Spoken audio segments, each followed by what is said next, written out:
antecedentes de lo que ocurre en Venezuela y por supuesto atentos a todos los registros. Tenemos un tuit de RCN, que es un medio bien relevante en Colombia, y publica lo siguiente: Guardia venezolana retira contenedores y la mayoría de vallas ubicadas a inmediaciones del puente internacional Simón Bolívar, que fueron instaladas desde la madrugada de este 10 de enero entre norte de Santander y Táchira. Aquí también lo acompañan con una imagen y este es el video, porque claro, una de las opciones es que el presidente legítimamente electo, Edmundo González, pudiera haber ingresado por ese puente. ¿Qué está pasando hasta esta hora, Libardo? Muy buenos días, gusto de saludarlos. Bueno, la cadena de noticias RCN ha publicado esto porque muy temprano se dio la orden por parte del gobernador del estado de Táchira, siguiendo una matriz de cerrar la frontera entre Colombia y Venezuela, la frontera terrestre y la frontera aérea. Una cosa es retirar los contenedores y las vallas y otra cosa es abrir la frontera. O sea, la frontera no está abierta aún. Ahí están movilizando los contenedores. Ese movimiento debe obedecer a algo. Porque, sí, señor. Porque si yo no quiero mantener abierta la frontera durante el día de hoy, dejo los contenedores y los saco mañana. ¿Por qué lo están sacando? ¿Cuál es la lectura que podemos hacer, Liga? ¿Por qué se cierra la frontera? El régimen de Maduro tiene el temor, la presunción, la idea, la sospecha que don Edmundo González Urrutia pudiera ingresar por algún punto fronterizo con Colombia. Bueno, entre Colombia y Venezuela hay una frontera de 2.219 kilómetros de longitud. Hay tres puentes, el Simón Bolívar, el puente Santander y miles de trochas por donde pasan los contrabandistas y todo. Es decir, si uno verdaderamente quiere pasar entre los dos países, igual. Pasa absolutamente. Bueno, Guaidó pasó muchas veces igual. Sí. El mensaje político es el siguiente: don Edmundo, por acá no. Por acá no. Por esta frontera no. Legalmente no. Legalmente no. Por la mala, claro.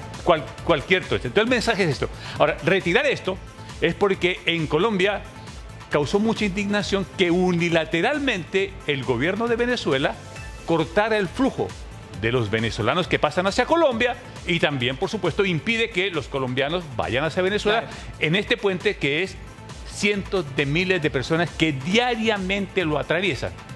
Diariamente van, es un puente, yo diría, el más dinámico. Van a comprar alimentos, sobre todo los venezolanos a Colombia. De mucho intercambio comercial y trabajo también. Gente que trabaja en otro lado. De trabajo, por ejemplo, duermen allá y pasan a la frontera. Mira, ahí está. Esta es la frontera donde está, esta es la policía venezolana. De las vallas, lo que estamos viendo con el cargador, y allá ustedes ven las casas, sí. O sea, son en línea recta, son 100 metros, 70 metros que hay ya viviendas y que pueden pasar acá. Ahí está el cargador llevándose los containers atravesados para graficar la impedición. O sea, aquí se para un policía y dice no entra nadie y listo. Pero poner el contenedor era decir, ¿sabe qué más? Por acá no a don Edmundo. Es el mensaje para Edmundo. Ahora, las reacciones en los medios de Colombia ha sido impresionante. Bueno, ¿cuál es el temor? ¿Por qué cierran acá? Porque es el espacio aéreo además. Entonces, uno dice, está bien, la frontera terrestre. Pero están presumiendo además que vía aérea, de pronto República Dominicana llegara un avión con don Edmundo González, aterrizara en algún aeropuerto de Colombia, inmediatamente se dirigiera hacia Venezuela. Y hoy, lo único que no quiere Maduro, lo que no quiere Maduro el día de hoy que ocurre es que en ningún punto de Venezuela esté físicamente la figura de Edmundo González Urrutia. Ese es lo de fondo. Está contra el tiempo Edmundo González, ¿no? También tiene todo el tiempo, Francesco, por lo siguiente. Porque la situación es la siguiente. Y es que Edmundo se comprometió en Panamá. Hace 2 días hizo la siguiente frase. No, pero te lo pregunto, Libardo, porque no es a las 12 o cerca de la 1 de la tarde. Sí, esa es la hora. Lo que está diciendo Francesco es a qué horas es la posesión el día de hoy, la que está fijada. Maduro la fijó, la de él. Dijo a las 12 de la hora de Venezuela. Como es una hora, nosotros estamos a las 13 horas. Claro. Somos adelante nosotros. A las 13 nuestras. A las 13 nuestras. La de Maduro. Pero don Edmundo González puede llegar de la siguiente manera. Puede aparecer llegando vía terrestre, cierran esta frontera, vía aérea, ya cerraron el espacio aéreo con Colombia, pero hay otros espacios aéreos que están abiertos. con Aruba, con Curazao, que tú conoces muy bien, don José Luis, has estado en Curazao varias veces, con Trinidad y Tobago. En Aruba he estado yo, ¿no? Curazao no conozco. Aruba. Pero ha estado. De buena memoria. Allá, Aruba y Curazao. Y luego, lo que cierran, todos esos espacios aéreos están abiertos. ¿Por qué todavía están abiertos? Y es que los servicios de inteligencia están intentando saber dónde se encuentra don Edmundo González Urrutia en este momento. Nadie sabe. No sabemos. Estaba hasta anoche en República Dominicana. ¿Se habrá subido a un avión? ¿Se habrá subido a un buque? ¿Se habrá subido a un helicóptero? ¿Se habrá subido a una lancha rápida? Puede. Él debería estar pensando es de qué manera hoy aparece en un lugar venezolano. Es que eso es lo que prometió. O sea, uno imagina que se hace esa promesa porque ya tiene la estrategia preparada. Se imagina uno. A ver, ¿cuáles lugares son los que él podría llegar? Uno, una embajada de Venezuela en el exterior. Pero sería como, ya. No. Pero es embajada, Pero, es territorio venezolano. Pero sería como Guaidó, básicamente. Bueno, segundo lugar, aparecer en el territorio terrestre de Venezuela. Claro. ¿Cierto? ¿Puede entrar por dónde? Colombia. Brasil. Por Brasil también podría entrar. Puede entrar por Trinidad y Tobago, puede ingresar por la Guyana, en fin. Luego tenemos el espacio marítimo. Pero un dato. La línea marítima de las 200 millas en el Caribe sube mucho. Por lo tanto, él podría ingresar al espacio marítimo de las 200 millas de Venezuela y desde allí, junto con el Tribunal Supremo, que está en el exilio venezolano, tomar juramento en ese espacio hoy. Eso también podría ocurrir. Pero también puede ocurrir el hecho que sobrevuele en un avión ese espacio aéreo de Venezuela y hizo como Lyndon B. Johnson. Que se tomó posición. Existen varias alternativas. Muchas. Vamos a ver. Oye, revisemos lo que está transmitiendo la televisión venezolana en este minuto. Toma de posición del presidente Nicolás Maduro Moros para el periodo constitucional 2025-2031. Acá deberían ponerle 2025 y Eterno. el símbolo del infinito. Sí. ¿Quiénes están en esta imagen? Nicolás Maduro, va con Cilia, su mujer. Detrás viene el presidente de la Asamblea Nacional, el señor de lentes, se llama Jorge Rodríguez. Y los edecanes. Él es el hermano de Delcy, ¿no? Sí, y es el presidente de la Asamblea Nacional, el hermano de Delcy. ¿Por qué viene aquí? Porque él como presidente y detrás viene Diosdado Cabello. Ahí está Diosdado. Aquí está. Sí. Esto es el núcleo duro del régimen venezolano. Maduro, Cilia, Jorge Rodríguez, Diosdado Cabello. Con su señora que es que Delcy. llegan. Entonces, aquí está ingresando a la sala donde está la Asamblea Nacional y yo tengo la impresión que estamos, a ver, se adelantó la ceremonia, la que habían dicho inicialmente que era la 1 de la tarde hora chilena, y aquí está ingresando para lo que es la ceremonia de toma de juramento de él. Ahora bien. Ahora, todo esto es una puesta en escena. Ese saludo tan cariñoso. El niño con todas las ahí personas, adelante. cómo lo reciben.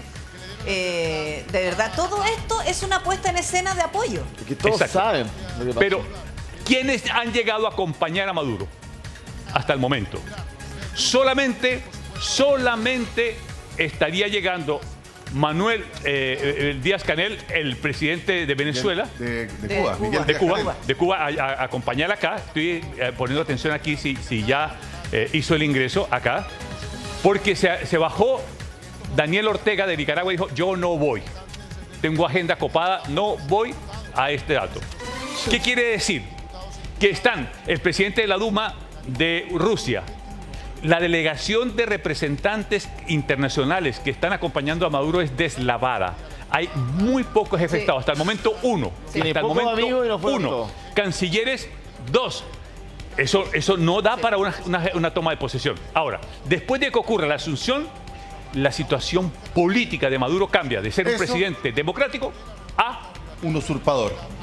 Pero la cuestión es, frente a esto que está pasando, ¿cómo tiene que reaccionar o cómo podría eventualmente reaccionar La oposición. la oposición? Cuéntamelo después de este corte. Estamos conversando con don Libardo Buitrago porque estamos viendo al presidente de la Asamblea Nacional de Venezuela, leyendo, obviamente, para lo que es la toma de posesión, la ceremonia que ya comenzó de Nicolás Maduro para el periodo entre 2025 y 2031. Yo te hacía la pregunta respecto de qué podemos esperar de la reacción de la oposición a esto. Va a invalidar eso. Es decir, no existe, y una vez se produzca el hecho termina el régimen, el gobierno del periodo para el cual había sido elegido la última oportunidad Maduro, y de aquí en adelante pasa a ser usurpador. Y eso lo establece la propia Constitución de Venezuela. ¿Por qué usurpador? Porque dice el artículo 138 que aquel que asuma funciones para las cuales no lo han designado ni lo han elegido es usurpador. Y otro artículo, el 350, establece que se pueden hacer todos los medios para restituir y quitarle el poder al usurpador. Es decir, la propia Constitución venezolana destaca acciones que se pueden realizar para restituir al cargo a quien legítimamente corresponda. Entonces la oposición va a decir, ese acto carece de legalidad porque no obtuvo los votos, y de legitimidad porque no tiene el reconocimiento de la formalidad de los números para decir yo soy el presidente electo de Venezuela. Pero para eso necesita contar, por ejemplo, con la venia de la Asamblea Nacional, que es oficialista prácticamente, y también con los tribunales de justicia. Que son chavistas o maduristas. Aquí una imagen. Solamente asiste como jefe de Estado Manuel Díaz-Canel, el líder de Cuba. Estos señores que están a la derecha de él son delegaciones que ni siquiera son cancilleres, son de muy bajo nivel, embajadores. ¿Qué quiero decir? Habitualmente cuando un presidente toma juramento van muchos líderes, jefes de Estado, jefes de gobierno, cancilleres, por ejemplo, encabezando a él. Entonces aquí vemos es que está por primera vez reunido la cúpula del régimen venezolano. Está Jorge Rodríguez, presidente de la Asamblea Nacional. Está Nicolás Maduro, su mujer. Está Vladimir Padrino López, el ministro de la Defensa, el militar, el comandante en jefe de las Fuerzas Armadas. Está Delcy Rodríguez, vicepresidenta y ministra de Economía. Concurre también Diosdado Cabello, que son el Círculo de Hierro y la cúpula chavista. Ahí están. Y se han mantenido ellos en todos los periodos de Maduro. Exactamente, porque son facciones que venían desde la época de Chávez y que se unen en el proyecto de intentar mantener el legado de Chávez. Aquí cuando vemos al presidente de Cuba, finalmente lo que se transforma, lo que estamos viendo aquí en Venezuela, es quizá aspirar a lo que es Cuba. Pero ya con la dinastía de los Castros, por ejemplo, porque al final fueron ellos también quienes eligieron a Díaz-Canel. Cuando tú hiciste la observación, cuando José Luis estaba mostrando el periodo 2025-2031, que corresponde a un mandato, sí, eso desaparece. Desaparece ese concepto, porque no se reconoce a Maduro elegido democráticamente. No tiene esa legalidad ni esa legitimidad. Por lo tanto, ¿qué es lo que ocurre? Que Maduro se queda hasta cuando él a bien tenga y los militares de Venezuela así lo indiquen. Es decir, estar sentado en las bayonetas. Talleyrand dijo una vez, le dijo a Napoleón, todo se puede hacer con las bayonetas menos sentarse en ellas. Y desde este momento Maduro se sienta en las bayonetas de las Fuerzas Armadas de Venezuela. Ahí se va a provocar... Hay que ver que en ese salón está lleno de oligarcas, digamos. O sea, aquí todos viven de las prebendas que le da el gobierno. Por eso también el alto mando de las Fuerzas Armadas es tan leal, digamos. O sea, claro. Porque al final están todos millonarios estos gallos. Todos ricos. No, y Maduro a esta altura está medio obligado a seguir en esa lógica. Pero por supuesto. Y obligado. Si la suelta... se acaba. Aquí se va a proceder entonces el fin del proyecto democrático. Mira. Jura usted, en el nombre de Dios Todopoderoso, jura por el legado infinito de Simón Bolívar, libertador de la América del Sur. Jura por nuestros ancestros primigenios y jura por su honor respetar y hacer respetar la Constitución y las leyes de la República Bolivariana de Venezuela. Y principalmente cuidar con lealtad y amor al noble pueblo venezolano en su camino para conseguir la prosperidad y la gloria. ¿Lo jura? Ante esta magna Asamblea Nacional, Poder Legislativo de la República, ante visitantes y delegados de 125 países, ante el pueblo de Venezuela, juro por Guaycaipuro y los pueblos indígenas, juro por Pedro Camejo, el negro primero, y José Leonardo Chirinos, juro por Bolívar, por Sucre, por Urdaneta, por Manuela Sáenz, juro por la memoria eterna de nuestro amado jefe y comandante Hugo Chávez, y juro por el histórico, noble y aguerrido pueblo de Venezuela, ante esta Constitución, que haré cumplir todos sus mandatos, que haré cumplir todas las obligaciones de la Constitución y las leyes de la República, y que este nuevo periodo presidencial será el periodo de la paz, la prosperidad, la igualdad y la nueva democracia. Lo juro por la historia, lo juro por mi vida, y así cumpliré y cumpliremos, lo juro. Y así lo hiciere, ciudadano Nicolás Maduro Moro, que Dios, que la patria, que nuestro noble pueblo lo pone fin. Acá generalmente sí juro o sí prometo, digamos. Dependiendo pone fin este juramento a la Venezuela democrática. Pone fin. Es que eso ya ocurrió hace mucho rato. Sí, o sea, la Venezuela democrática se acabó cuando ¿cómo se llama? Desautorizaron a la Asamblea Nacional y formaron esta Asamblea Nacional Constituyente y aquí el hecho fue el 2014 que, 2015, claro, una cosa. el hecho es que dado que no tiene los pergaminos democráticos nacidos que fluyeron de un proceso eleccionario, porque él perdió la elección, la ganó Edmundo González. Porque nunca fueron capaces de mostrar las demostrarlo. actas. Este acto emerge la Venezuela dictatorial. Hoy surge, a partir de este minuto, ha surgido la Venezuela de los dictadores. ¿Y qué diferencia había con lo que ocurrió con Juan Guaidó?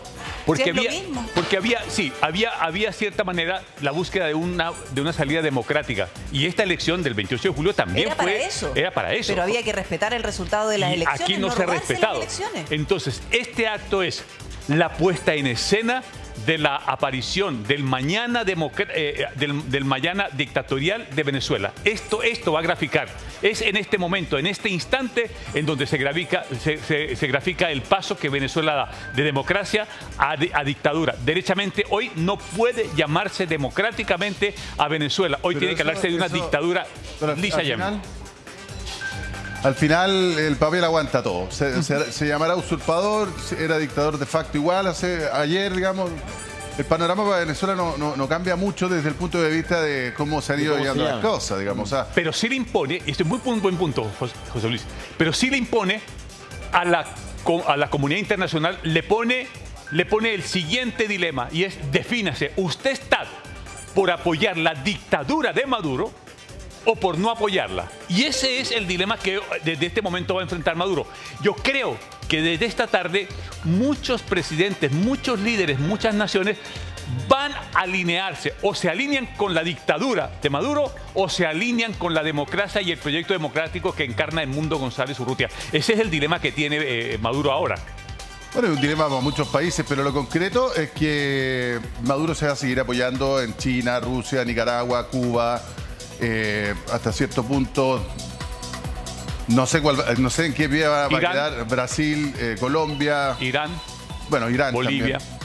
Bolivia. Sí. Bueno, fíjate que el modus operandi es igualito, pero le resultó, entre comillas, estoy diciendo, a Maduro. Evo Morales quería hacer lo mismo. Yo estaba en La Paz cuando Carlos Mesa iba ganando en el conteo, y resulta que paró el conteo en el 40% de los votos. Lo paró. Y se declaró ganador. Yo estaba en el Palacio Quemado cuando se declaró ganador. O sea, a mí no me la cuentan.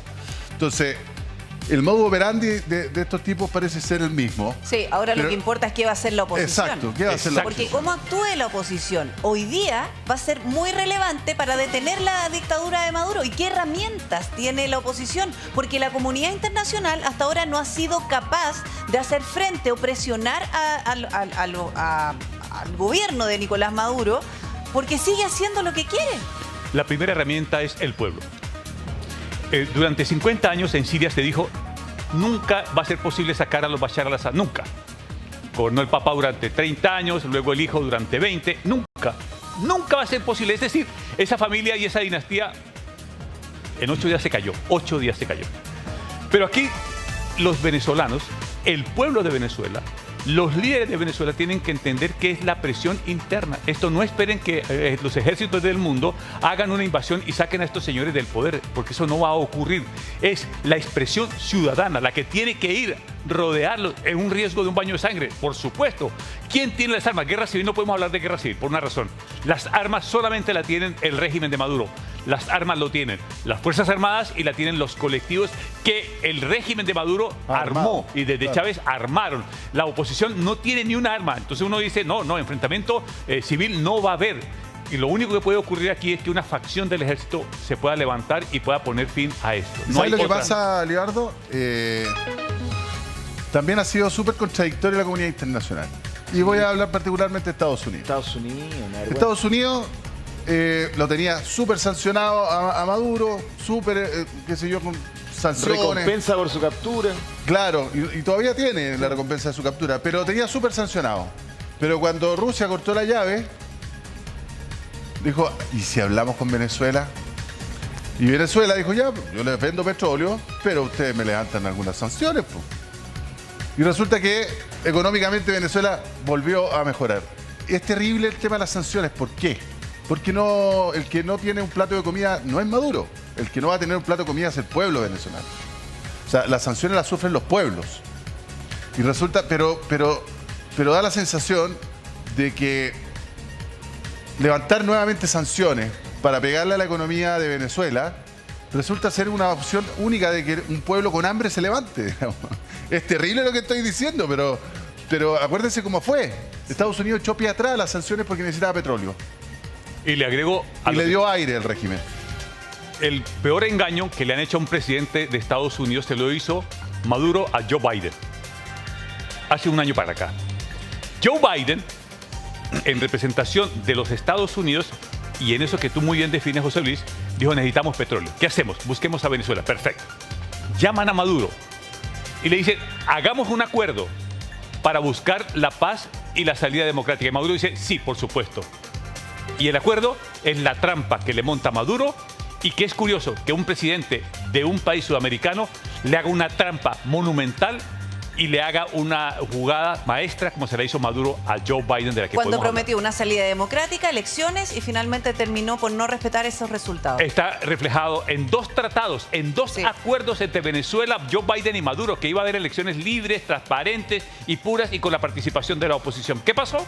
Esto pasó, lo que estamos viendo. Estamos conversando sobre la tragedia venezolana. Y la pregunta que hizo PRI, ¿qué puede hacer la oposición? Me voy a ir de tesis. Ya. La situación, la solución que tiene a su alcance Edmundo González Urrutia, sin que corra peligro su vida, es hacer la toma de juramento hoy en una embajada. Que puede ser, que podría ser la embajada de Venezuela en Washington. Que puede ser, que podría ser la embajada de Venezuela en Panamá. Que puede ser, que podría ser la embajada en República Dominicana. Y eso de Venezuela. Y eso, consultado con especialistas, juristas venezolanos... ¿Es válido? Sí, porque todos sabemos que la Convención de Viena, que establece los sistemas de territorialidad, le dan a esas misiones la territorialidad. Por ejemplo, si nosotros fuéramos aquí a la Embajada de Venezuela, no podemos entrar ahí porque es territorio venezolano. Así se le reconoce. ¿Quién tomaría el juramento? Lo tomarían integrantes del Tribunal Supremo de Justicia en el exilio, que están para efectos legales, que ellos no han desaparecido, fueron desplazados por el régimen chavista, pero ellos fueron democráticamente elegidos, a diferencia de los actuales integrantes del Tribunal Supremo. Y eso entonces le permitiría a Edmundo decir que el presidente real constitucional de Venezuela, en virtud de haber ganado la elección y tener el reconocimiento y el juramento ante la misión, ante una embajada, es Edmundo González Urrutia. Ese es el camino que más cerca tiene hoy, sin que corra riesgo ni peligro la vida de Edmundo González Urrutia. Porque esto de ser el presidente de la paz, de la prosperidad y de la cosa, encerrando y persiguiendo los opositores, ¿quién se lo cree? ¿Quién cree eso? Sí. Ahora, la presión internacional en esta etapa es fundamental y en este momento están ingresando los periodistas a una reunión muy relevante en donde se están ya gestionando las medidas de sancionatorias, claro. se van a anunciar en contra de Venezuela. O sea, son estas medidas y que probablemente en algún minuto son las mismas que fueron levantadas, uno supone, claro, que se les van a volver a imponer al gobierno venezolano, porque finalmente eso fue lo que le dio este nuevo respiro y llegamos a donde llegamos. Es súper relevante lo que se está viviendo hoy día en Estados Unidos, porque tal como dices tú, Libardo, si es que hay una embajada en donde podría jurar Edmundo González como presidente de Venezuela, puede ser en Estados Unidos. La de Washington. Sí. Ahora, pero es una medida, perdón, Libardo, ¿es una medida de presión suficiente hacer algo así? ¿A qué me refiero? No debiera intentar, es solo una idea, intentar llegar volando y que no le permitan, pero es una medida de presión, muestra a un tipo convencido en que quiere llegar a su patria, más que esto de ser presidente por ser presidente. Es una embajada. Sí, claro. Ahora, eso iría de acuerdo, a mí me parece bien un punto. Pero estamos hablando de la seguridad, de la seguridad en torno a Edmundo González, que no se la garantizan. Entonces, aquí hay un efecto primario que yo creo que lo van a pedir los asesores en el sentido, su vida, en tanto él esté con vida, el presidente constitucional democráticamente elegido es Edmundo González Urrutia. Entonces hay que preservar ese valor. Pero eso no sirve de nada. Salvo que llegue Biden. Hoy el primero que tiene que actuar es Joe Biden. Él va a ser presidente hasta el 20 de enero. Y puede, inclusive, lo voy a poner en perspectiva, él, si hubiese un conflicto mayor en cualquier otro lugar del mundo y se viera en necesidad de detonar una bomba nuclear, está facultado para eso. Es decir, para que entendamos el poder que tiene el presidente de los Estados Unidos hasta el momento en que lo entregue. Sí. Entonces, aquí la pregunta le queda en los hombros de Biden. ¿Cuál va a ser la reacción de la Casa Blanca? ¿Cuál va a ser la reacción de Joe Biden ahora? ¿Cuál va a ser la reacción de Donald Trump ahora? ¿Cuál va a ser la reacción de la comunidad internacional, de los líderes europeos, la reacción del Papa? ¿Cuál va a ser la reacción de la Organización de Estados Americanos? Entonces, la arquitectura mundial está interpelada. Las Naciones Unidas interpeladas, porque las propias Naciones Unidas sacaron un informe en donde dijeron que no había habido garantías democráticas ofrecidas por Maduro. Entonces,